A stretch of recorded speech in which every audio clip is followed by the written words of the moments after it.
আসসালামু আলাইকুম সবাইকে, আবারও চলে আসলাম আরো একটা রিভিউর ভিডিও নিয়ে। এই যে ভাইয়ারা চলে আসছে সাভার ইপিজেড থেকে অনেক দূর থেকে জার্নি করে শুধুমাত্র এইচপির এই প্রিমিয়াম ল্যাপটপটি নিতে। ল্যাপটপটি হচ্ছে এইচপির রাইজেন প্রসেসরের G7, একদমই আকর্ষণীয় একটা ডিভাইস যেটা ভাইয়ারা একদমই রিজনেবল একটা প্রাইসে পারচেস করে ফেলছে।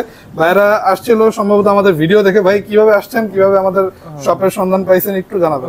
ভিডিওর মাধ্যমে ভিডিও দেখে আপনাদের শপের অ্যাড্রেস পাইছি, তারপরে হোয়াটসঅ্যাপ আপনাদের সাথে যোগাযোগ করে আপনাদের শপের ডাইরেক্টলি চলে আসছে আর কি। যেই প্রোডাক্ট দেখে আসছিলেন ভাই ওই প্রোডাক্টই পাইছেন কিনা, ভালো পাইছেন কিনা একটু কাস্টমারদের জানাবেন। হ্যাঁ হ্যাঁ, অনেক ভালো প্রোডাক্ট, অনেক ফ্রেশ কন্ডিশন, রিজনেবল প্রাইস, ভালোই। পাশাপাশি ভাইরা কিন্তু ল্যাপটপের সাথে বেশ কিছু গিফটও পেয়ে গেছে। ব্যাগ, মাউস প্যাড থাকছে এবং আছে ল্যাপটপের সাথে তার অরিজিনাল চার্জারটাও পেয়ে যাচ্ছেন। তো আপনারাও যদি এরকমের প্রিমিয়াম ল্যাপটপ একদমই সুন্দর কন্ডিশনে নিতে চান, এখনই চলে আসুন আমাদের শপে। আমাদের শপ হচ্ছে ঢাকা মিরপুর 10 SA পরিবহন রোড 93 নম্বর বিল্ডিং এর 3য় তলায়। আসলেই পেয়ে যাবেন এই প্রিমিয়াম ডিভাইসের কালেকশন গুলো। আর যদি আমাদের সাথে যোগাযোগ করতে চান এখনই যোগাযোগ করুন আমাদের হোয়াটসঅ্যাপ নাম্বারটিতে।